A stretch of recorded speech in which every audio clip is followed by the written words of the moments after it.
그 수능 문제 풀어본 사람 있나요? 얘기를 들어본 적 있어요? 어땠대요? 어려웠대? 다른 과목도 어려웠대? 영어가 어려웠대? 아 진짜? 그래서 1등급 비율이 몇 배나 됐나?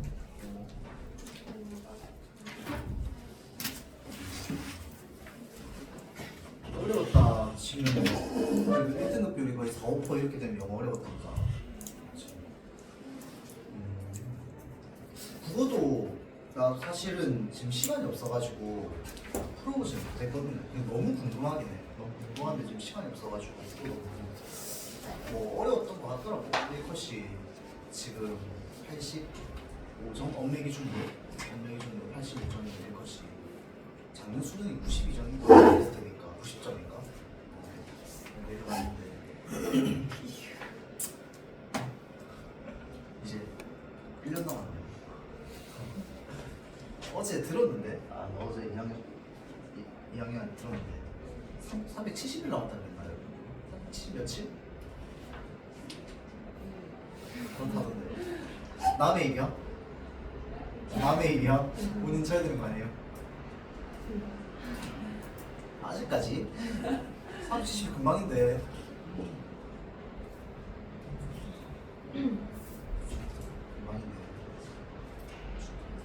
그 내가 봤던 무슨 얘기 중에 반응 중에 그게 있었는데 하루 종일 칸트의 날이었다던데. 1교시 때 국어에서 칸트 지문 나오고 영어에서 칸트 지문 나오고 사문 치면 사회 치면 사회에서도 칸트 나오고 있다던데. 그 칸트 인격 동일설 나오는 그 지문이 수능 특강에 있던 지문이었죠. 이게 걸려나? 여러분들 시험이 지금 16일날 끝나니까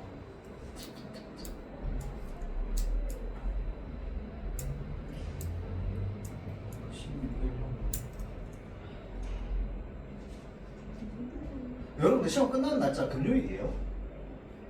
학교? 아 목요일 월화수목이야? 목요일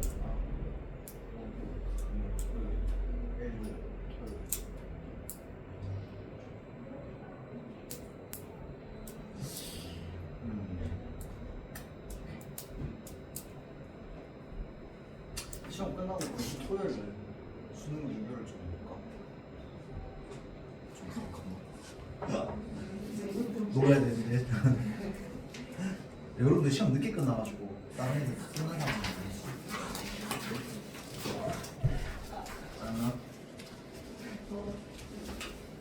자 봅시다. 인문부터 볼게요. 4에서 9 요거 쌤이 풀어보라고 했었는데 여러분들 좀 풀어봤나요? 어렵지 않던가?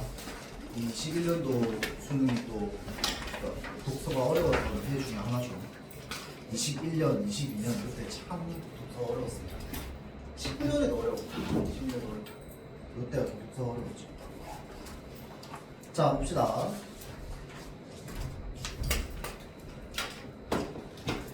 인과관계에 대한 이야기죠.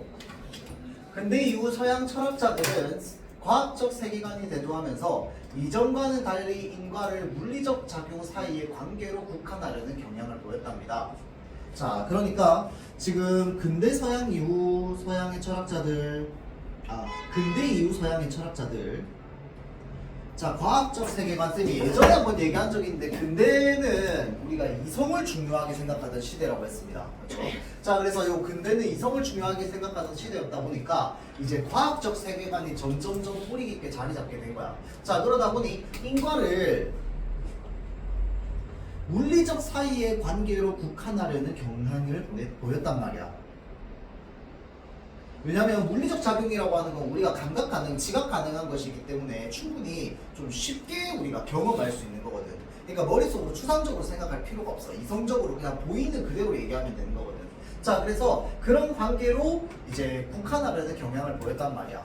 문제는 흉이 지적했듯이 인과관계 그 자체는 직접 관찰할 수 없다는 겁니다. 자, 이게 무슨 말이야? 어찌됐건 간에 예를 들어서 A라는 사건이 있었어. 그 결과로 B라는 사건이 나왔어. 그러면 우리가 A라는 사건 관찰 가능, B라는 사건 관찰 가능. 근데 그거는 사건을 관찰 가능한 거예요. 사건을 관찰 가능한 거지 이 가운데 있는 인과관계라고 하는 거를 볼 수 있는 건 아니야. 우리가 인과관계라고 하는 걸 눈으로 볼 수는 없잖아. 안녕 나 인과관계야 이러면서 누가 보여주지 않잖아. 친구관계도 마찬가지잖아. 친구관계는 얘랑 나랑 친구인 거지 친구관계라는 걸 우리가 눈으로 볼 수 있는 건 아니야. 맞죠? 자, 그러니까 인과관계 자체를 직접 관찰할 수는 없다는 거야. 원인과 결과에 해당하는 사건만을 관찰할 수 있다는 거죠. 사건만을 관찰할 수 있을 뿐입니다. 가령 추위 때문에 강물이 얼었다는 직접 관찰한 물리적 사실을 진술한 것이 아니라는 거야. 자, 그래서 인과가 과학적 개념인지에 대한 의심이 철학자들 사이에서 제기가 되었습니다. 자, 추위 때문에 강물이 얼었다 라고 하는 건 직접 관찰한 물리적 사실이 아닐 수도 있다는 겁니다. 내가 직접 관찰 안 할 수도 있어. 맞죠? 자, 거기에 플러스 이제 여기에 해당하는 추위가 강물이 얼마나 추위였냐 아니었느냐는 정확하게 알 수 없어요. 맞죠? 자, 그래서 100%의 인과관계를 가질 수 없단 말이야. 자, 그래서 이 인과관계를 과학적 세계관에 입각하여 이해하려는 시도가 세 번의 과정이론이다라고 되어 있습니다. 자, 그러니까 의심이 생겼어. 의심이 생겼는데 그 의심을 어찌됐건 간에 과학적 세계관에 입각하여서 이해하려고 했던 과정이 이론이 바로 이 과정이론이라는 거야. 자, 그래서 지금 과정이론의 예시가 나와 있는데 야구공을 던지면 땅 위에 공 그림자도 따라서 움직인대요. 당연한 이야기 맞죠? 자, 야구공을 던지면 땅 위에 있는 공 그림자도 따라서 움직여. 자, 공이 움직여서 그림자가 움직인 것이지 그림자 자체가 움직여서 그림자의 위치가 변한 것은 아닙니다. 또 당연한 말.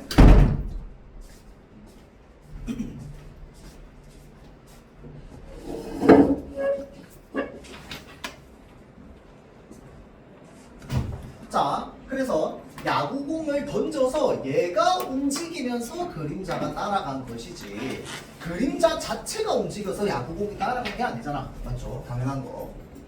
자, 그래서 과정이라고 하는 건 대상의 시공간적 궤적이랍니다. 과정이라고 하는 건 대상의 시공간적 궤적을 말한대요. 뒤에 이 문제가 나오고 있어요.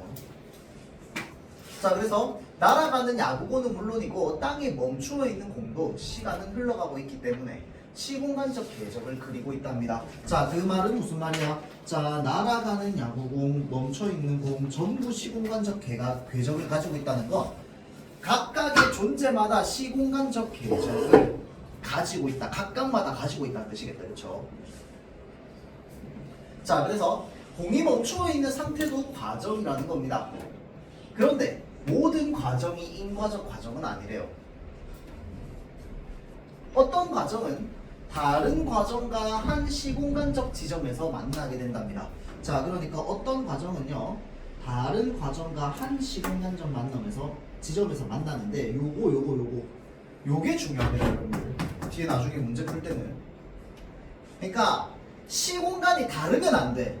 하나의 시공간에서 어떤 과정이랑 어떤 과정이 만나야 됩니다. 알겠죠? 하나의 시공간 전 지점에서 만나게 되는데, 즉 두 과정이 교차하게 됩니다. 자, 그래서 만약 교차해서 표지, 즉 대상의 변화된 물리적 속성이 도입되면, 자, 그러니까 여기서 말하는 표지라고 하는 건 대상의 변화된 물리적 속성이랍니다. 우리가 흔히 표지라는 말, 국어에서는 담화 표지 뭐 이런 말 쓰잖아. 들어본 적 있어요? 담화 표지가 뭡니까? 뭐 너무 많지만 뭐 예를 들어서 그런데 그러나 그래서 뭐 이런 것도 담화 표지입니다. 맞죠? 자, 그래서 그런데 그리고 그러나 라고 하는 접속 부사가 붙으면 보통 그 뒤에 나오는 말은 내용이 뭐 역접의 관계를 가지고 있던지 나열의 관계를 가지고 있던지 어떤 관계를 가지고 있는 뭔가가 나온단 말이야. 맞죠? 자, 그러니까 어떤 교차점에서 A라는 과정과 B라는 과정의 하나의 시공간적 지점에 만나서 교차를 하게 되면 어떤 표지가 있다라고 하는 건 T가 난다는 겁니다. 만났다는 T가 난다는 거야. 그래서 그 T가 대상의 물리적 변화래요. 자, 그래서 이후에 모든 지점에서 그 표지를 전달할 수 있습니다. 자, 이후에 모든 지점에서 그 표지를 전달할 수 있는 과정을 우리는 뭐라고 한다? 인과적 과정이라고 한다는 거야. A라는 과정과 B라는 과정이 같은 시공간에서 만나가지고 어떤 변화를 일으켰어. 그 변화, 발생한 변화를 끝까지 가지고 가면 그거는 인과적 과정이 될 수 있다는 거야. 자, 그래서 가령 바나나가 A 지점에서 B 지점까지 이동하는 과정을 1이라고 쳐봅시다. 자, 그래서 바나나가 A 지점에서 B 지점까지 이동하는 것을 우리는 과정 1이라고 한번 해볼게요. 자, 그런데 이 A와 B의 중간 지점에서 바나나를 한 입 베어내는 과정 2가 있다고 칩시다. 자, 이 교차로 표지가 도입되었고 얘는 B까지 전달 가능하죠. 바나나를 여기에서 여기로 옮길 거야. 그러면 A라고 하는 지점에서 B라는 지점으로 옮겨졌어요. 그런데 이 바나나를 내가 중간에 또 다른 과정을 하나 도입시켜서 하나 베어먹는 과정을 도입시켰어. 자, 그러면 여기에서 여기로 이어가는 과정 1, 그 다음에 여기에서 가는 중간에 내가 한 입 베어먹는 과정 2가 있어요. 자, 그래서 과정 1과 2가 만났더니 중간에 변화된 부분이 생겼어. 베어먹었단 말이야. 그래서 표지가 생겼고 바나나의 크기가 변했어. 자, 그래서 바나나의 크기가 변한 채로 그 B 지점까지 도달할 거야. 자, 그 말은 과정 1과 과정 2가 만나서 특별한 표지가 생겼고 그 특별한 표지가 도착점까지 끝까지 도달했단 말이야. 그러니까 지금 방금 여기서 말했던 인과적 과정에 해당한다고 볼 수 있겠지. 맞죠? 자, 그래서 얘는 인과적 과정일 겁니다. 즉 바나나는 베어낸 만큼이 없어진 채로 줄곧 B까지 이동할 수 있습니다. 따라서 아까 이 사람이 말했던 바에 따르면 이 A와 B, 그러니까 과정 1과 2는 결국은 인과적 과정이라고 볼 수 있겠죠. 끝까지 갔으니까. 그러면 바나나가 이동한 것이 바나나가 B에 위치한 결과의 원인이 될 수 있다는 거죠. 과정 1은 인과적 과정입니다. 한편 바나나의 그림자가 스크린에 생긴다고 한번 해봅시다. 자, 이번엔 바나나의 그림자야. 자, 이 바나나의 그림자가 스크린상의 A- 지점과 B- 지점까지 움직이는 과정을 3이라고 해봅시다. 자, 과정 1과 과정 2의 교차 이후 스크린상의 그림자 역시 변하게 되죠. 이건 뭐 당연한 말. 자, 그런데 A-와 B-의 스크린 표면의 한 지점에 울퉁불퉁한 스티로폼이 부착되는 과정 4가 과정 3과 교차했다고 한번 해봅시다. 자, 그러니까 바나나는 실제로 이렇게 지나가. 자, 그런데 여기 중간에 있는 여기 요 부분에서 뭐 울퉁불퉁한 스티로폼이 있다고 쳐봅시다. 자, 그러면 이 바나나의 모양이 여기선 좀 일그러져 보이겠지. 맞죠? 일그러져 보일 겁니다. 바나나의 모양이 일그러져 보일 텐데. 자, 그림자가 그 지점과 겹치면서 일그러짐이라고 하는 표지가 과정 3에 도입됩니다. 과정 3은요, 실제로 바나나가 요렇게 날아가는 그 모습의 그림자를 담은 거를 과정 3이라고 할 거야. 맞지? 자, 근데 이 과정 3이 여기서 이렇게 쭉 지나가면서 여기 어디 울퉁불퉁한 어딘가를 지나가. 그래서 지금 생긴 모양이 왜곡됐어. 맞지? 근데 이 왜곡된 게 끝까지 가? 아니면 중간에 여기서 왜곡된 거 끝나고 나서 그냥 가? 그냥 가지. 왜곡된 건 여기서 끝납니다. 맞죠? 여기 지점에서만 일어나는 거야. 그럼 이거는 인과적 관계라고 할 수 있어? 없지. 여기에서 여기까지 이동하는 과정의 중간에만 생긴 거잖아. 이해되죠?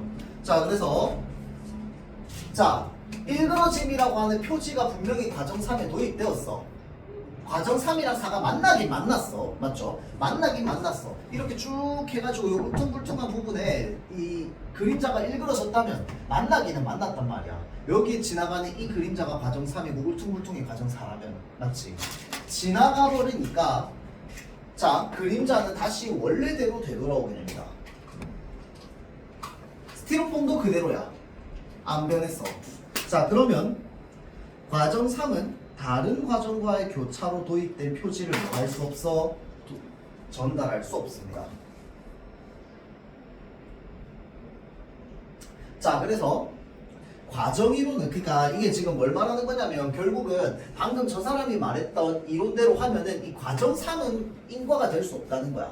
근데 사실은 우리 지금 현실을 진짜로 생각해보면 내가 여기서 여기로 이렇게 날아가는데 이 그림자가 이렇게 지는 것도 사실은 물건이 여기서 여기로 움직이니까 그림자가 지는 거잖아. 그럼 우리가 일반적으로는 이거 인과관계 있는 거 아니야? 라고 생각할 수 있는데 이 사람이 얘기했던 이론으로 따지면 그게 설명이 불가능한 겁니다. 무슨 말인지 알겠죠? 이 사람이 설명한 대로 하면 인과관계란 뭐여야만 하냐면 어떤 물체가 이 물체에게 작용한 물리적 작용만을 얘기할 수 있는 거야. 이해되죠? 배워먹는 것 같은 이런 물리적 작용만을 얘기할 수 있다는 겁니다. 자, 그래서 과정이론은요 규범이나 마음과 같은 물리적 세계 바깥의 측면은 해명하기 어렵다는 한계를 가지고 있습니다.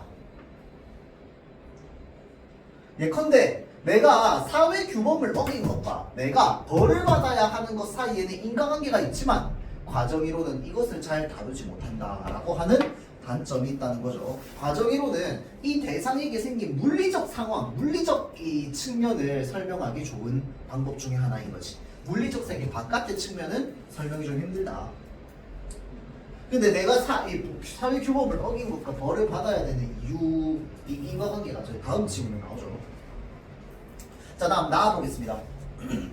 이 나아는요, 어휘가 좀 어려워서 어휘의 의미만 좀 이해하면은 쉽게 아마 좀 잘 해결이 될 겁니다.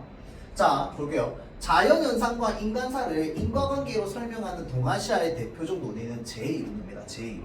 자, 자연현상이랑 인간사를 인과관계로 설명하는 이론을 제2론이라고 하는데 자, 정확하게 말하면 내가 발음 방금 제2론이라고 했는데 정확하게 읽으면 이거는 제2론입니다. 알겠죠? 제2론이야. 제2라는 게 생긴다는 이론이라는 거야. 알겠죠? 자, 그럼 이 제2라고 하는 게 뭐냐면은 요 제자 요거 재앙할 때 제자죠. 화재가 일어났다 할 때 제자. 재앙입니다. 재앙.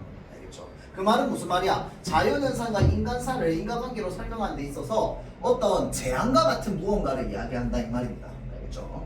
자, 그래서 한나라죠. 아주 옛날.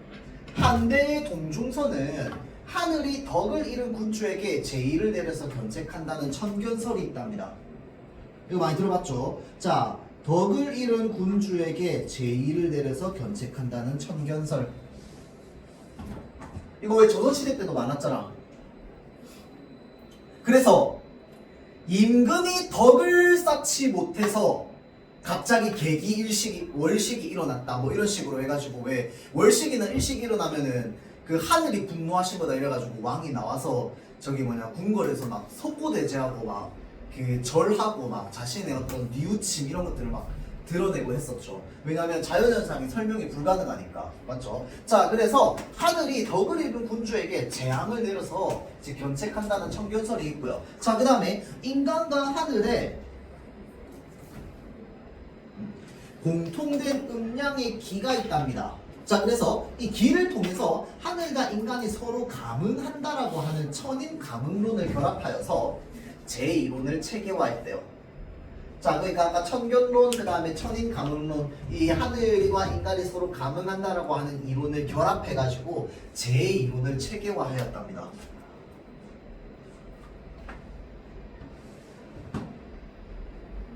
자, 그래서 이 동중서에 따르면 군주가 실정을 저지르면 그로 말미암아 음양에 변화된 기를 통해서 감응한 하늘이 가뭄과 홍수, 일식과 월식 등 제2를 통해서 경고를 내린다라고 되어 있죠. 자, 그래서 군주가 실정을 저지르면 음양의 기가 변화되어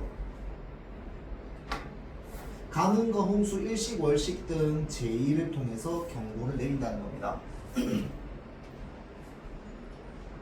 이 세계를 음과 양의 기운이 가득한 세계로 보고 이 음과 양의 기운을 통해서 이 감응한 하늘이 변화를 보이는데 그럼 요 인과관계로서 설명을 하고 있는 거겠지.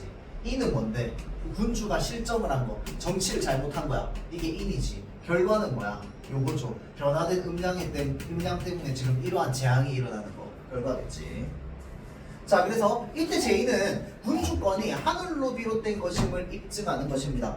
당연하죠. 그러니까 니네가 이 왕이 정치를 못해서 하늘이 벌을 내린다. 그 말은 무슨 말이야? 왕의 권력은 어디에서 나온다? 하늘에서 나온다랑 똑같은 말입니다.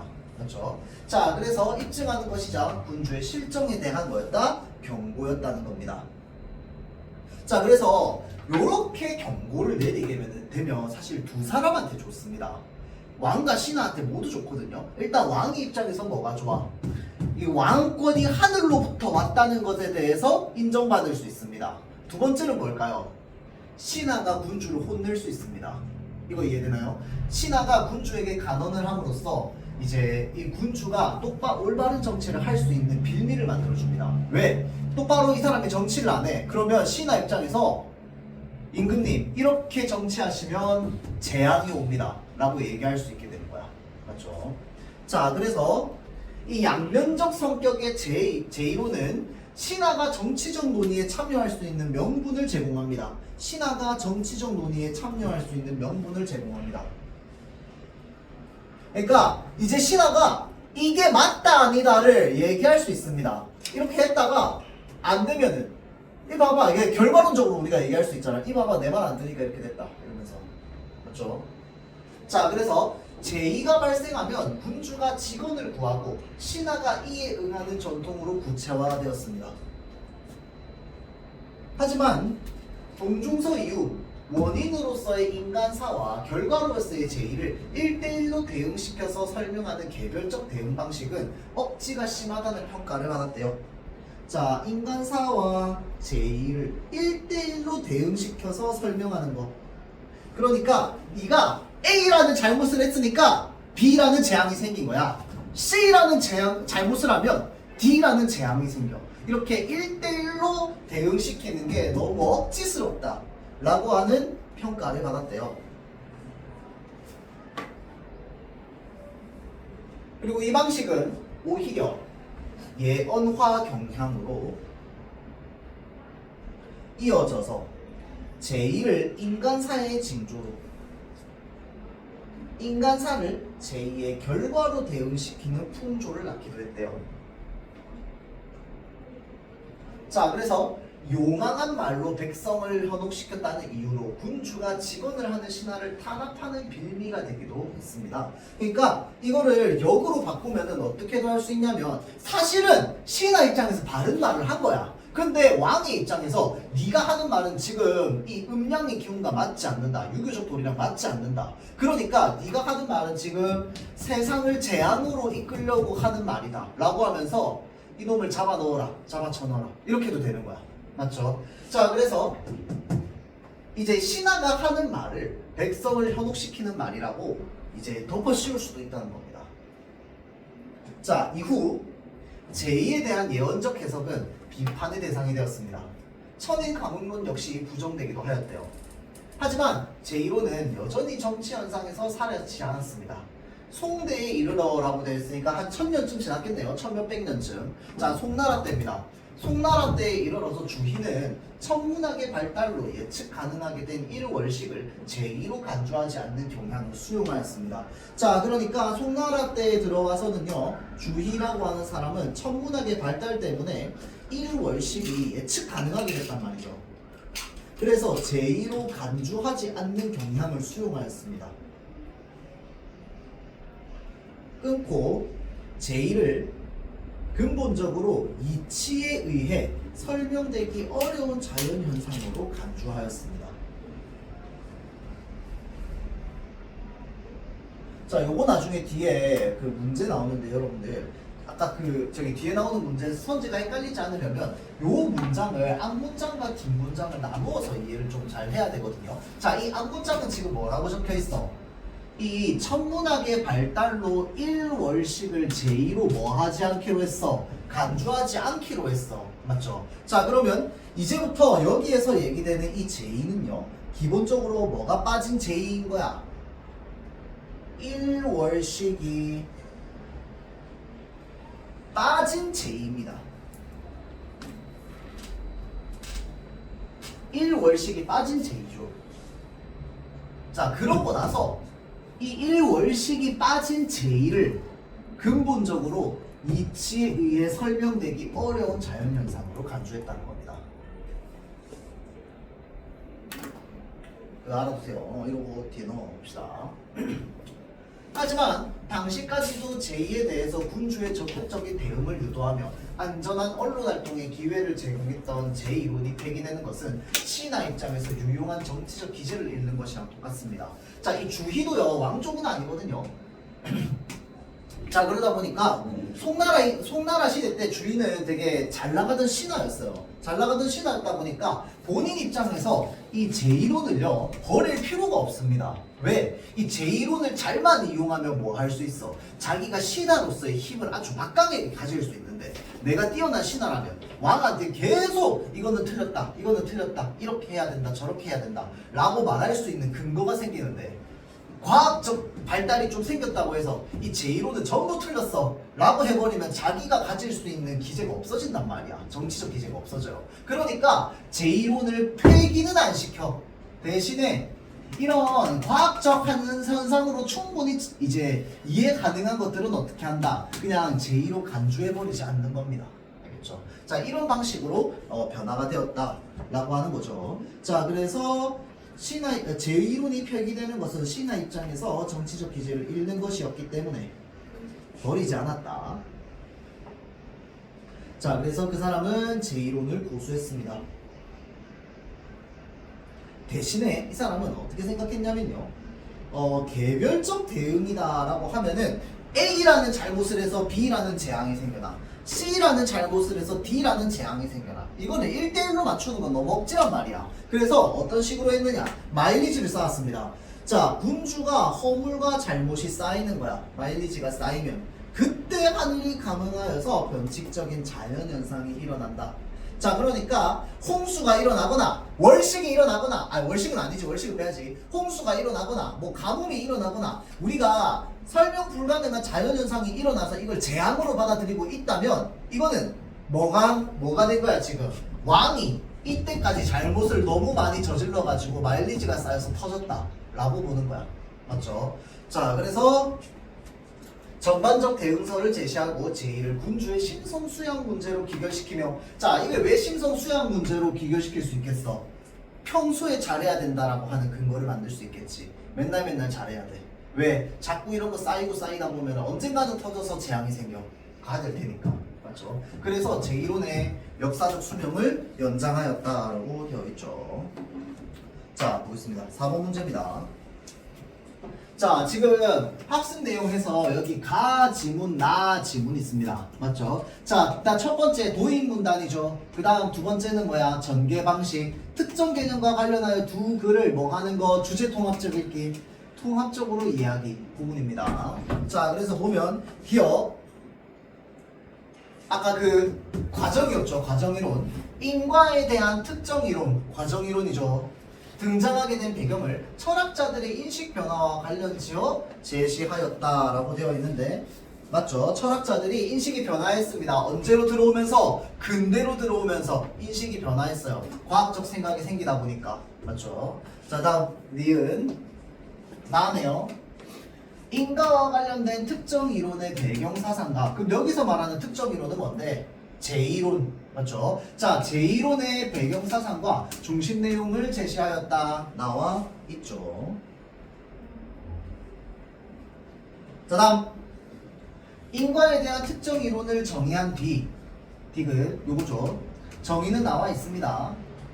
자, 인과에 대한 특정 이론의 정의 나와 있어요. 과정이론. 자, 다음 구체적인 사례 나와 있었어, 안 나와 있었어? 나와 있었습니다. 맞죠? 바나나 이야기. 자, 근데 뭐가 없어? 그의 이론의 한계까지도 나와 있었어요. 전망만 안 나와 있죠. 그래서 한번. 자, 다음 니을은 보자면 인과와 연관된 특정 이론을 제시하고 제1론, 그 이론이 변용되는 양상, 송나라 때 와서 주의가 바꿨다고 했어. 맞지? 자, 그 시대의 흐름에 따라 제시했다. 왜? 1대1로 대응시켰더니 너무 억지라는 거야. 그렇죠? 자, 다음 5번 인과와 관련하여 동서양의 특정 이론들에 나타나는 관점을 비교해보도록 하였음. 통합적으로 이해하라며. 맞죠? 그러면 각각이 가지고 있는 관점 비교해서 충분히 읽을 수 있겠다. 그렇죠? 스타 만든 말.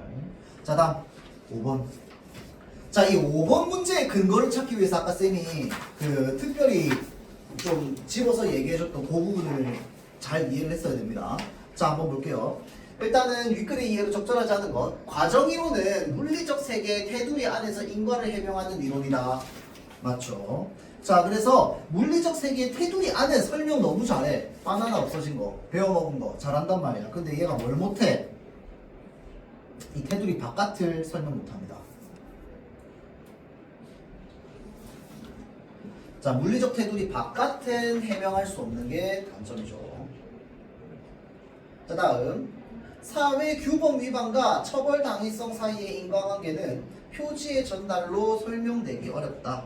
그렇지. 요런 것들 해명 못하는 게 단점이라고 했죠.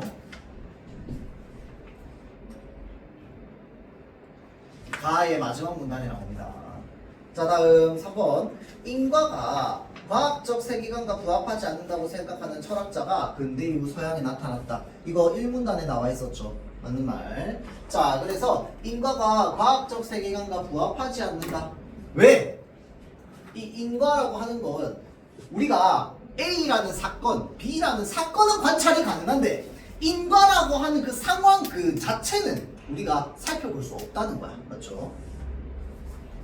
자, 다음 4번. 한대의 제1론에서 전제된 하늘은 음량의 변화에 반응하지 않지만 경고를 하는 의지를 가지고 있는 존재였다라고 되어 있는데, 자, 지금 하늘이 음량의 변화에 반응하지 않는 겁니까?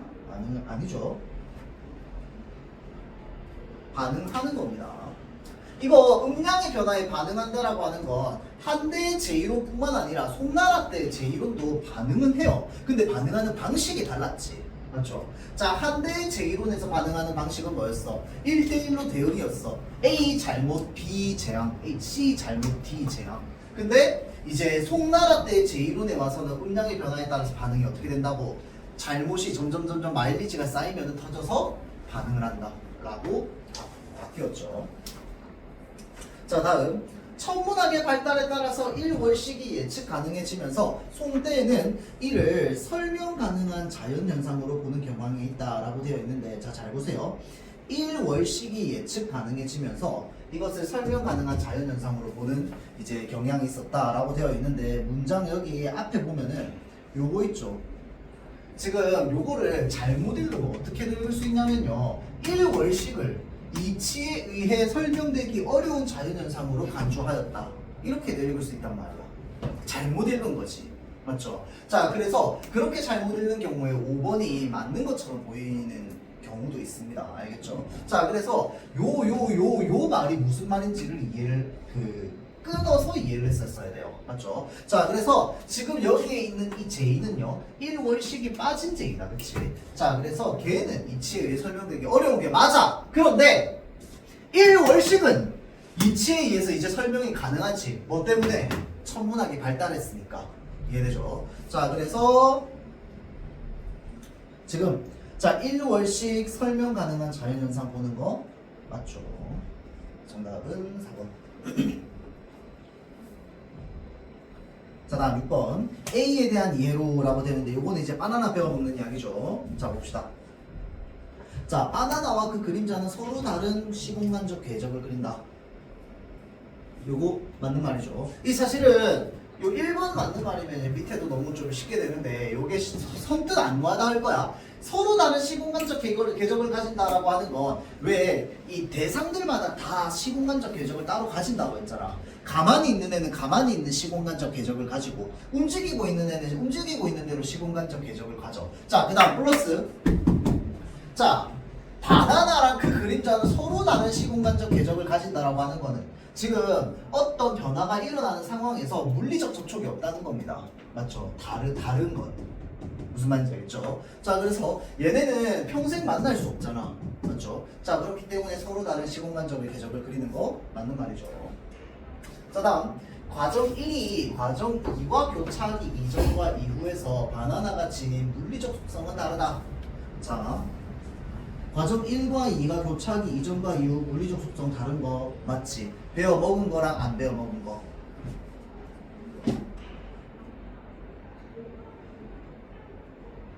자, 다음 과정 1과 달리 과정 3은 인과적 과정이 아니다라고 되어 있죠. 아까 이거 본문에 그대로 나와 있었습니다. 과정 3은 인과적 과정이 아니라고. 맞지? 왜 그런데? 과정 3은요. 여기에서 울퉁불퉁한 거 쓱 지나가고 넘어갔는데 이 변화가 끝까지 안 갔단 말이야. 맞지? 그래서 인과적 과정 아니라고 얘기했죠. 본문에서. 자, 다음 바나나의 일부를 베어냄으로써 변화된 바나나의 그림자 모양은 과정 3이 과정 2와 교차함으로써 도입된 표지이다 라고 되어 있는데 요게요 여러분들 틀렸죠. 아까 쌤이 시공간적 공간 얘기했지만 과정 3이랑 과정 2는 서로 서로 다른 시공간적 지점을 가지고 있습니다.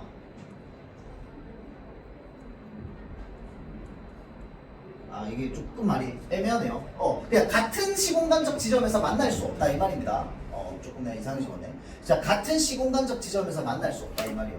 같은 시공간적 지점에서 만날 수 없다. 왜? 얘네 둘은 서로 사는 세계가 달라. 과정 1, 2는 서로 같은 세계 안에 살아요. 과정 3은 과정 1, 2랑 서로 같은 세계에 살지 않습니다. 맞죠? 그래서 얘는 물리적 변화가 끝까지 도달할 수 없어.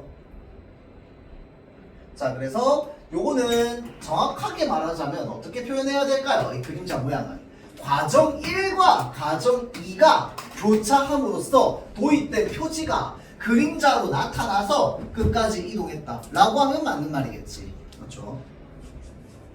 자, 다음 5번 과정 3과 과정 4의 교차로 도입된 표지는 과정 3으로도 과정 4로도 전달되지 않는다 라고 되어 있는데 맞죠? 자, 이 도입된 표지는요 도입되었다가 이내 사라집니다. 그렇죠? 자, 그래서 이 변화, 물리적 변화가 끝까지 이어지지 않기 때문에 우리가 인과라고 말할 수 없다. 자, 정답은 4번. 자, 다음 7번 봅시다. 자, 이것도 조금 헷갈리면 안 되는 게 이 기억은 예언화된 뭐식이었거든? 제1론이었나? 예언화 경향이었네. 자, 그 다음 미은은 전반적 대응설. 자, 여기서 여러분들이 생각해야 되는 건 이제 그 기억은요 예언화 경향이 일어났다라고 하는 게 이제 그 이전에 한나라 때 동중서가 얘기했던 이제 이론이잖아. 그쵸? 동중서가 얘기했던 이론인데 얘가 1대1로 이제 잘못이랑 재앙을 연결시키다 보니까 이제 나중에 시간이 좀 지나서 예언화 경향으로 바뀌었다고 했어. 자, 그래서 요거는요 처음에 동중서가 얘기했던 그 이론이랑 좀 다릅니다. 변화된 거야. 그러니까 왜곡된 겁니다. 왜곡된 거, 부정적으로. 그러니까 처음에 한나라 때 그 동중서의 이론이랑 똑같다고 생각하면 안 돼. 알겠죠? 이거는 왜곡된 겁니다. 자, 그 다음 전반적 대응설은 뭐였어요? 요거는 이제 마일리지 조금씩 쌓이다가 터지는 거라고 얘기했죠. 자, 그래서 기억 봅시다. 일단 군주의 과거 실정에 대한 경고로서 제2의 의미가 강조되어서 신하의 직원을 활성화하는 방향으로 나타났다. 자, 지금 여기에서 이야기되고 있는 건 신하의 직원을 활성화하는 방향으로 원래는 쓰이려고 했어. 동중서가 얘기했던 제1호는요 신하의 직원을 정당화하는 도구로서 사용이 됐단 말이야. 그래서 신하 입장에서 좋은 거였는데 시간이 지나다 보니까 뭘로 바뀌었어? 지금 예언화 경향으로 바뀌면서 자, 신하가 뭔 얘기를 하는데 너 그거 음양의 기운에 맞지 않아? 너 감옥에 들어가 라고 하면서 군주가 폭정을 일으키는 근거로 쓰였다고 했잖아. 맞죠? 자, 이렇게 신하의 직원을 활성화하는 방향으로 사용된 게 아니라 그 반대로 군주의 폭정에 사용되었죠.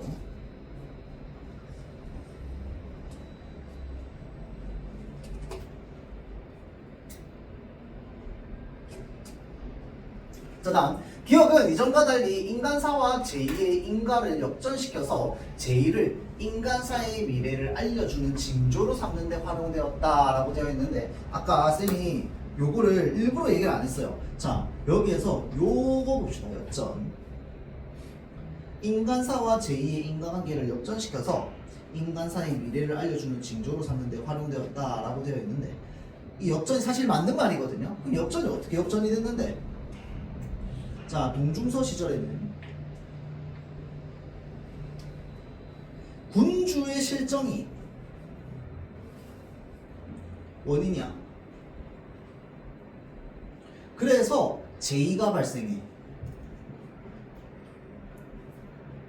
이건 결과야. 예언화 경향은요, 제의가 원인이야. 그래서 얘를 인간사의 결과로 끌어들이는 겁니다. 그래서 제의가 일어나면 야 이거 지금 안 좋은 징조다. 지금 누구 잘못한 사람 나와. 누구야? 가 되는 거야. 맞죠? 자, 그래서 자 동중서 시절에 제일 처음에 한대 때는 분명히 이렇게 되었었단 말이야. 그런데 얘를 역전시킴으로써 뭘 하게 만들었어? 군주가 폭정하게 만든 거야. 예언한 경향이. 맞죠?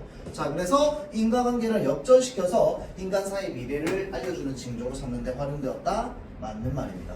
그렇죠? 기억은 이전과 달리라고 할 때 기억은 예언한 경향이면 이전은 언제를 말하는 거야? 이건 처음에 나왔던 동중서 시절을 말하는 거야. 그렇죠? 자, 다음 니은은 개별적인 제의 현상을 물리적 작용이라고 보고 정치와 무관하게 제의를 이해하려는 기초로 활용되었다라고 되어 있습니다. 자, 여기서 뭐가 틀렸어? 정치와 무관하게가 틀렸지. 동양에서 자연현상을 정치랑 무관하게 말하기 어렵습니다. 맞죠? 자, 그래서 얘는 지금 전반적 대응이었으니까 마일리지. 맞죠? 실정이 쌓이면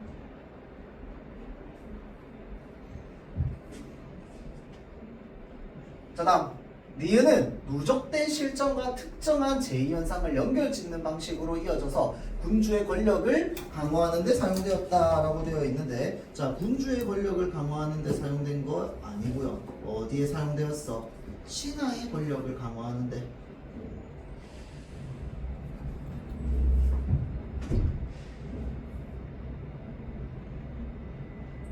자, 다음 얘는 과학적인 식을 기반으로 군주의 지배력과 변칙적인 자연현상이 무관하다는 인식을 강화하는 기초로 사용되었다라고 되어 있는데, 자, 무관하지 않으니까 연결을 시키죠.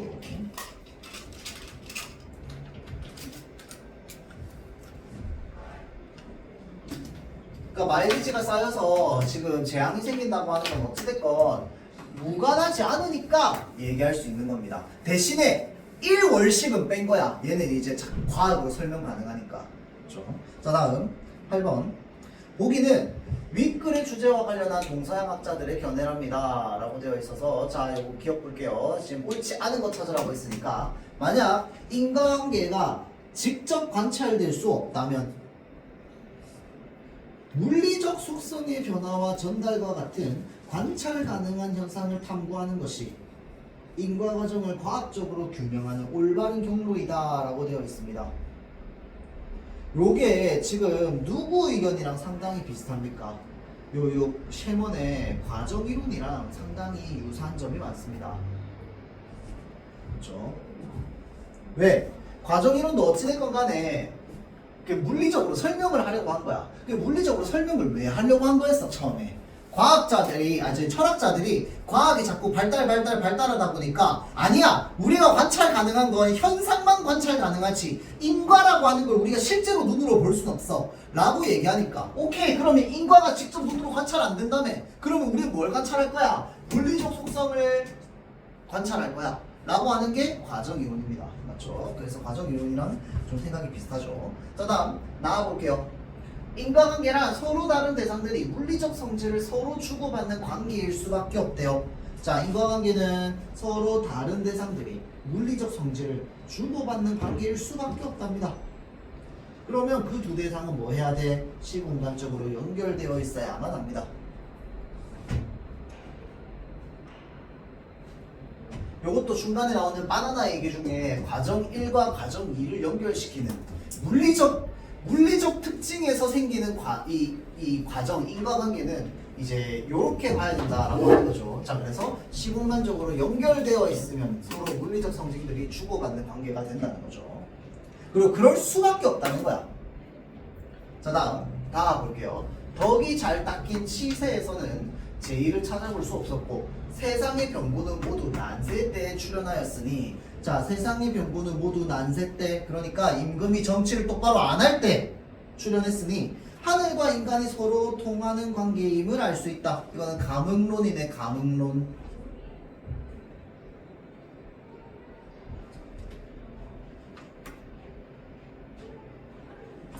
자, 그 다음 라 봅시다. 홍수가 자주 발생하는 강하류 지방의 지방과는 반드시 실정을 한 것이고, 홍수가 발생하지 않는 산의 산악지방의 지방과는 반드시 청렴한가? 실제로 그렇지 않답니다. 이거 지금 본문에 나와 있던 것 중에 뭐랑 좀 연결됩니까? 1대1로 서로 대응하지 않는다. 이거 너무 억지다 라고 얘기했던 관점이 바로 이거 라죠, 라.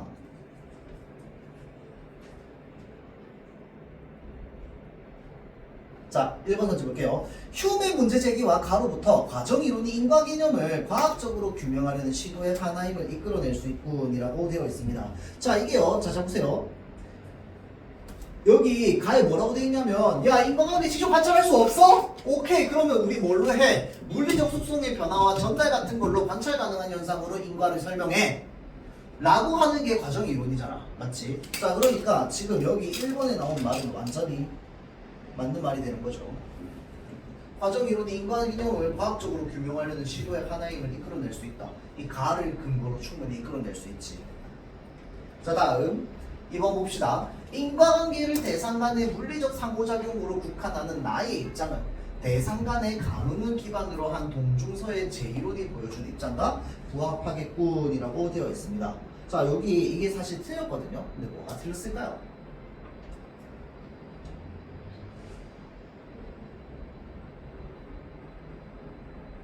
뭐가 틀렸을까요?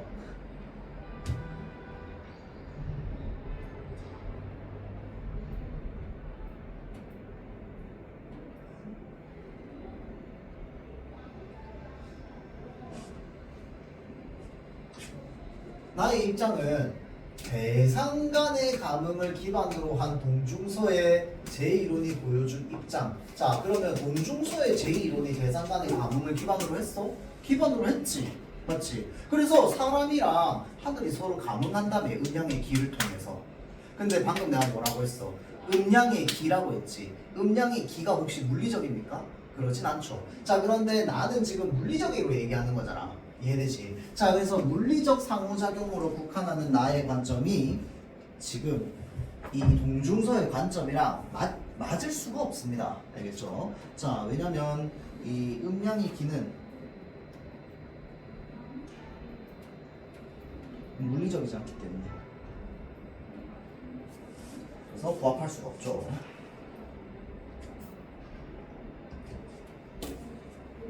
자, 다음 3번. 치세와 난세의 차이를 제2의 출현역으로 설명하는 다에 대해서 동중서와 주의는 모두 제2론에 입각하여 수용 가능한 견해라고 하는 입장을 취하겠군이라고 되어 있는데, 충분히 그럴 수 있지. 왜? 치세와 난세, 정치를 잘하는 세상, 정치를 못하는 세상, 제2가 출현해, 출현 안 해, 제1론에 입각해서 설명 충분히 가능하죠. 자, 다음 4번. 덕이 물리적 세계 바깥 현상에 해당한다면 덕과 세상의 변화 사이에 인과관계가 있다고 본 다는 세먼 이론에 입각하여 설명되기 어렵겠군. 맞죠? 자, 그러니까 만약에 덕이 물리적 세계 바깥이야. 자, 그러면 이 중간에 빼고 덕이 물리적 세계 바깥이면 세먼의 이론으로는 얘 설명 불가능이지. 맞죠? 자, 다음. 지방 간의 실정에 소입된 표지가 홍수로 이어지는 과정으로 전달될 수 없다면 세먼은 실정이 홍수의 원인이 아니라는 점에서 라에 동의하겠군인데, 이게 맞는데 이 세먼의 과정 이론 있죠. 얘를 나 지문에 나오는 걸로 연결해보면 세먼의 과정 이론도 항상 뭐 하고 있냐면요, 얘가 1대1로 대응하고 있습니다. 과정 이 결과가 일어난 거, 그러니까 과정 1에 일어난 인과는요, 과정 2가 딱 만나서 생기게 된 결과야. 그래서 이 결과는 과정 1, 과정 2가 만난 같은 시공간적 그 궤적 안에서 만난 결과인 거야. 그래서 지금 지방간의 실정에서 도입된 표시가 형수로 이어지는 게 아니라고 얘기했잖아. 라는 맞지? 그럼 이 라의 관점에서 얘기하는 건 쉐먼이랑 서로 이제 다를 수가 없습니다. 알겠죠? 자, 그래서 지금 홍수의 원인이 아니라는 점에서 라이 동의하겠군. 맞는 말이 되겠죠. 자, 그래서 봅시다. 다음 요거 형법 보고 형벌 보고 잠깐 쉬었다 갈게요. 본문만 보고 봅시다. 요건 쉬워. 이거 진짜 쉬워. 자, 1764년에 발간된 첼살의 베카리아의 범죄와 형벌은 커다란 반향을 일으켰대요. 자, 형벌에 관한 논리 정연하고 새로운 주장들에 유럽의 지식사회가 매료된 것입니다. 자유와 행복을 추구하는 이성적인 인간을 상정하는 당시 계몽주의 사조의 베카리아는 충실히 호응하여 이익을 저울질할 줄 알고 이에 따라 행동하는 존재로서 인간을 전제하였답니다. 자, 여기까지 끊고요. 자, 지금 계몽주의 사조 표시 한번 해봅시다. 선생님이 지난번에 이제 우리 첫 수업하면서 그 근대 사회가 이제 이성을 중심으로 한다라고 하는 거 여러 번 얘기했잖아. 맞죠? 방금 쫀전 지문에서도 얘기했고, 맞지? 이 근대 사회에서 이성을 중심으로 생각하면서 제일 먼저 했던 행동이 바로 뭐야? 계몽입니다. 왜? 우리 인간이 인간의 이성이 우리를 구원해 줄 거라고 믿었잖아. 그치? 그래서 사람들을 전부 이성적으로 일깨워가지고 한 거야. 일단은 신분부터 평등하게 만들어야지. 그게 이제 이 계몽주의자들이 했던 제일 첫 번째 일들이잖아. 맞죠? 자, 그러니까 이 계몽주의 사조는 일단 기본적으로 이상적인 인간을 상정합니다. 자, 그런데 요건 이제 형벌이랑 관련되어 있기 때문에 이성적인 인간이 상정되었다라고 하는 건 우리가 뭐라고 보는 거냐면 인간을 이익을 저울질할 줄 알고 그에 따라 행동하는 존재로 봤다는 겁니다. 이게 뭐냐면 우리가 흔히 경제적 관점에서는 이런 사람들을 합리적 존재라고 하죠. 자신의 이익에 부합하는 행동만 하는 거야. 이게 막 이기적이다, 뭐가 뭐 나쁘다, 좋다 이런 걸 말하는 게 아니고 인간의 존재, 인간 존재라고 하는 건 일반적으로 이 자신의 이익에 따라서 이익이 되게끔 행동한다 라고 보는 관점이 이제 인간을 합리적 존재로 보는 겁니다. 맞죠? 자, 그래서 이익을 저울질할 줄 알고 그에 따라 행동하는 존재로서의 인간을 전제했습니다. 왜? 인간은 이성적이니까. 자, 그래서 사람은 대가 없이 공익만을 위하여 자유를 내어놓지는 않는다는 거야. 자, 이 합리적 존재를 얘기하는 이유는 뭐냐면요, 사람은 대가 없이 공익만을 위하여 자유를 내어놓지는 않습니다. 대가 없이 자유를 내어놓진 않아요.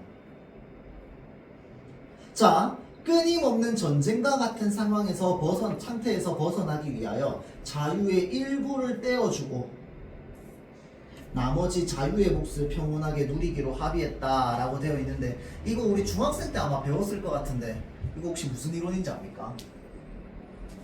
루소가 얘기했습니다. 루소의 사회계약론이죠. 사회계약론. 맞죠? 우리는 매분 매초 국가로부터 무엇을 침해당합니까? 자유권을 침해당합니다. 여기서 말하는 자유권은 하늘이 우리에게 준 자유권을 말하는 거야. 사람은 모두에게 다 자유권이 있어. 맞죠? 그런데 내가 하고 싶은 대로 이 세상을 다 행동할 수 있어? 없어. 왜? 법적으로 제약도 많아. 맞죠? 자, 그런데 법적으로 제약이 있다는 건 무슨 말이야? 우리 모두가 함께 안전하게 살기 위해서 법적 제약이 있는 거야. 맞죠? 그래서 우리 모두는 다 동등한 만큼 뭘 빼앗깁니까? 우리 자유를 국가에게 빼앗깁니다. 맞죠? 이거는 이제 계약한 거야. 그래서 이 빼앗긴 자유를 바탕으로 우리는 무엇을 누립니까? 안전을 누리죠. 그게 이제 사회계약론입니다. 그렇죠? 자, 그래서 자유의 일부를 떼어주고 그 나머지의 자유의 몫을 우리가 평안히 누리도록 이제 계약한 것입니다. 자, 그래서 저마다 할애한 자유의 총합이 바로 뭐가 된다? 주권이 된다는 겁니다. 자, 그리고 주권자가 이를 위탁받아서 관리하게 된대요. 따라서 사회 형성과 지속을 위한 조건이라고 할 만한 법은 저마다의 행보능을 증진시킬 때 가장 잘 준수되며 전체 복리를 위해서 법 위반자에게 설정된 것이 바로 형벌이다라고 되어 있습니다. 자, 사회 형성과 지속을 위한 조건이라고 할 만한 법은 저마다의 행복을 증진시킬 때 가장 잘 준수됩니다. 전체 복리를 위해서 법 위반자에게 설정된 것이 바로 뭐다? 형벌. 요거 무슨 관점이에요, 여러분들? 공리주의적 관점이죠. 맞죠? 모두에게 그러니까 최대 행복을 우리 모든 사람에게 최대 행복을 가져다 줄 수 있는 뭘 만들어? 법을 만들어. 그러면 이 법을 사람들 다 지키려고 할 거야. 왜? 이게 우리 사회에 최대 행복을 줄 테니까. 맞죠? 자, 그래서 그럼 법을 안 지키는 사람은 어떻게 해야 돼? 형벌을 내려야지. 맞죠? 자, 그래서 그렇게 설정된 것이 바로 형벌이래요. 자, 이러한 논증으로 베카리아는 형벌권의 행사는 양도의 범위를 벗어날 수 없다는 출발점을 세웠습니다. 근데 사실 이게 굉장히 기가 막힌 생각이긴 하죠. 그때 당시로만 따지자면. 자, 양도의 범위를 벗어날 수 없다고 했는데 이 양도의 범위가 바로 뭘까요? 우리가 뭘 양도했어? 우리가 가지고 있는 자유권을 양도했지. 맞죠? 자, 그러니까 이게 무슨 말이냐면 우리가 자유의 일부를 떼어준 그 범위를 벗어날 수 없다는 겁니다. 형벌은. 그 범위를 벗어나는 형벌을 주면 어떻게 돼? 이 형벌을 받는 사람이 부당하다고 생각하는 거야. 자신의 한 잘못에 비해서 큰 벌을 받는다고 생각하는 거지. 그렇죠? 자, 그래서 베카리아가 볼 때 형벌은 범죄가 일으킨 결과를 되돌려 놓을 수가 없답니다. 그러니까 결과 다시 되돌릴 수는 없대요. 자, 그래서 또한 인간을 괴롭히는 것 자체가 그 목적인 것도 아닙니다. 형벌을 주는 게 내가 얘를 괴롭히고 싶어서 한 것도 아니란 말이야. 자, 형벌의 목적은 오로지 범죄자가 또다시 피해를 끼치지 않기 위해서. 자, 그러니까 형벌의 목적은 범죄자가 또다시 피해를 끼치지 못하도록 억제하는 데 있다는 거죠.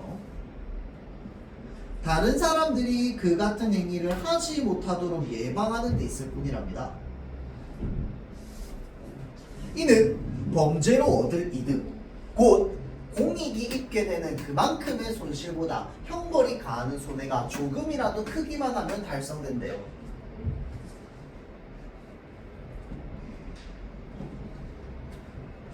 자, 그래서 형벌이 가하는 손해가 조금이라도 크기만 하면 됩니다. 공익이 있게 되는 그만큼의 손실은요, 여러분들 관점에 따라서 설명을 조금 다르게 할 수 있습니다. 공리주의적 입장에서는 이제 공익이 있게 되는 손해를 뭐라고 얘기하겠어? 우리 전체가 가질 수 있는 최대 행복이 있는데 그 최대 행복이 깎였다 라고 얘기하겠지. 자, 그 다음에 사회계약론 입장에서는 보통 뭐라고 얘기하냐면요, 우리 모든 사람들이 다 서로가 자유를 빼앗겨서 살고 있는데 지는 지가 하고 싶은 대로 행동해가지고 범죄를 저지른 거잖아. 맞죠? 자, 그럼 그 말은 무슨 말이냐면 우리가 똑같은 무게를 지고 있는 이 의무를 쟤는 안 지킨 거야. 맞죠? 그래서 그 지고 있어야 하는 그 무게만큼 뭐 하는 거야? 형벌을 내린다. 보통 이렇게 봅니다. 알겠죠? 자, 그래서 지금 형벌이 가하는 손해가 조금이라도 크기만 하면 이 사람에게 형벌은 충분히 오케이라는 거야. 그 정도. 자, 그리고 그러한 손익관계를 누구나 알 수 있도록 뭐 해야 돼? 명확히 성문법으로 규정되어야 한다라고 되어 있습니다. 자, 성문법으로 규정된다는 게 무슨 말이야? 혹시 압니까? 성문법으로 규정된다라고 하는 건 무슨 말이야? 공식적으로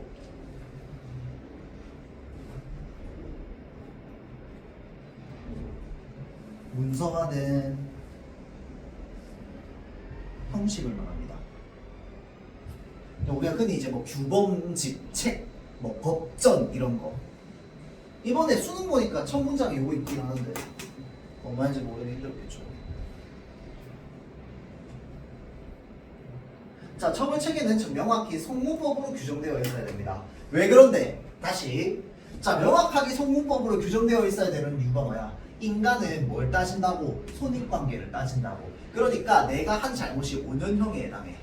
그러면 이 법정법이 생각하는 거야. 내가 진짜 5년을 받을 만한 사람이 잘못을 했나 안 했나 생각하고, 그 다음에 여기에서 내가 조금 더 주장할 수 있는 건 무엇인가? 손익관계를 다 따져가지고 뭘 봐야 되니까 기본적으로 성문법으로 규정되어 있는 무언가가 필요한 거야. 규범이 필요합니다. 자, 그 다음 집행의 확실성도 갖춰야 됩니다. 규정되어 있으면 그거대로 집행해야 돼. 결국 범죄를 가로막는 방법으로 형벌을 바라보는 것입니다.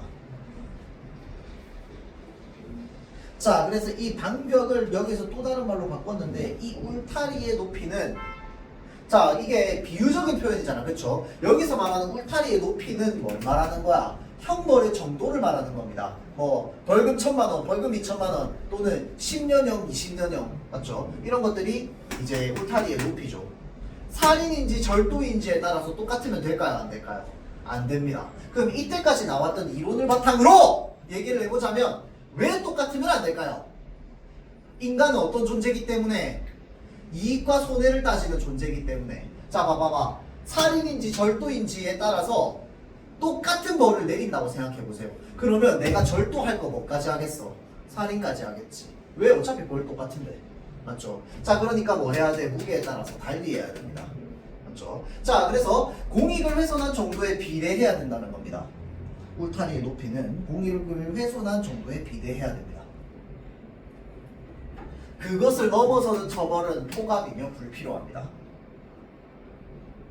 자 그래서 베카리아는 말한대요. 상이한 피해를 일으키는 두 범죄 그러니까 서로 다른 피해를 일으키는 두 범죄에 동일한 형벌을 적용한다면 더 무거운 죄에 대한 억제력이 상실된다는 거죠.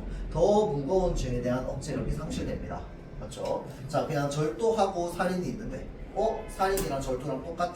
살인을 한다는 거야. 그렇죠? 억제력이 상실됩니다. 자 그는 감각적인 존재라는 사실, 인간이 감각적인 존재라는 사실에 맞추어서 제도가 운영될 것을 역설한대요. 자 그러니까 이 사람은 인간이 감각적인 존재라는 생각을 바탕으로 시작을 한대요. 자 그래서 잔혹한 형벌도 계속 시행하다 보면 사회 일반은 거기에 뭐 한다? 무뎌진다는 겁니다. 너무 강한 형벌도 그냥 계속 주다 보면 무뎌져. 그래서 그런 거를 봐도 옥살이에 대한 공포 이상을 느끼지 못한답니다. 그래서 이 사람이 얘기한 건 뭐냐면 인간의 정신에 크나큰 효과를 끼치는 것은 형벌의 강도가 아니라 뭐다? 지속이라는 겁니다. 자 그럼 이거 하나 물어볼게요. 나중에 뒤에 문제 나오는데 이렇게 얘기했던 이 사람 사형제도에 찬성할까요? 반대할까요? 반대하겠지. 왜? 한 번에 강한 벌 내리는 것보다 뭐하다? 벌을 지속적으로 정확하게 주는 게 더 중요하다 라고 보는 거겠지. 이해되죠? 자 그래서 다시 한번 볼게요. 죽는 장면의 목격은 너무 무시무시한 경험이야. 그런데 그 기억은 아주 일시적입니다.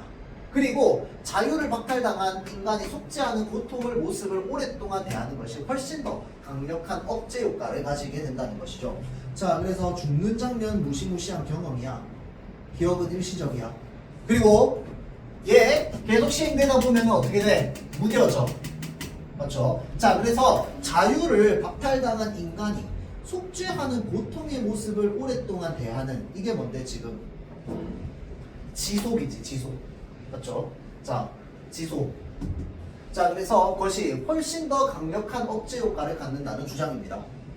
자 더욱 중요한 것을 지키기 위해서 희생한 자유에는 자 요거만 이해하면 이거는 어려운 게 없어요. 자 더욱 중요한 것을 지키기 위해서 희생한 자유에는 자 끊고 이게 뭡니까? 사회계약론에서의 관점이지. 맞죠? 그럼 여기서 더욱 중요한 것은 뭐겠어? 뭐 자유, 안전, 평온 이런 거겠지. 아까 위에 평온이라는 단어 나왔죠? 맞죠? 평온하게 살아가는 거. 요거를 지키기 위해서 우리는 뭐 해? 희생했습니다. 어떤 자유를. 이거는 뭐 하는 거야 지금? 사회에 떼어준 겁니다. 자유의 일부를 떼어준 거죠. 희생한 자유. 에는 무엇보다도 값진 생명이 포함될 수 없다. 자, 끊고 값진 생명이 포함될 수 없다. 이 말이 무슨 말입니까? 자, 더욱 중요한 것, 우리가 평화를 누리기 위해서 희생한 자유에 해당하는 어떤 희생한 자유가 있을 거 아니야. 맞지? 사람마다 각자 자기가 희생한 자유가 있잖아. 근데 그 자유에 생명이 들어갈 수 있다 없다? 없다는 거야. 그 말은 무슨 말이야? 아까 얘기했듯이 우리가 형벌로서 그 사람의 생명을 빼앗을 수는 없다 라고 얘기하고 있는 관점이겠지. 이해되죠? 자, 그래서 값진 생명이 포함될 수 없다고도 말합니다. 이처럼 베카리아는 잔혹한 형벌을 반대하여 휴머니스트, 잔혹한 형벌 반대 휴머니스트의 관점이죠. 자, 다음 최대 다수 최대 행복을 말하여서 공리주의자적 관점도 가지고 있습니다. 자, 다음 자유로운 인간들 사이에 합의를 바탕으로 하는 사회계약론자의 어떤 철학도 가지고 있죠. 자, 그래서 형법학에서 형벌로 대갚아준다라고 하는 응보주의를 탈피합니다. 응보가 뭐냐면요, 너 이만큼 잘못했지, 너 이만큼 벌 받아, 이게 응보주의입니다. 알겠죠? 자, 그래서 응보주의를 탈피하여 장래의 범죄 발생을 방지한다는 일반 예방주의로 나아가는 토대를 세웠다라고 평가받는다는 거죠. 여기까지 하고 잠깐 쉬었다가 좀 뵙습니다.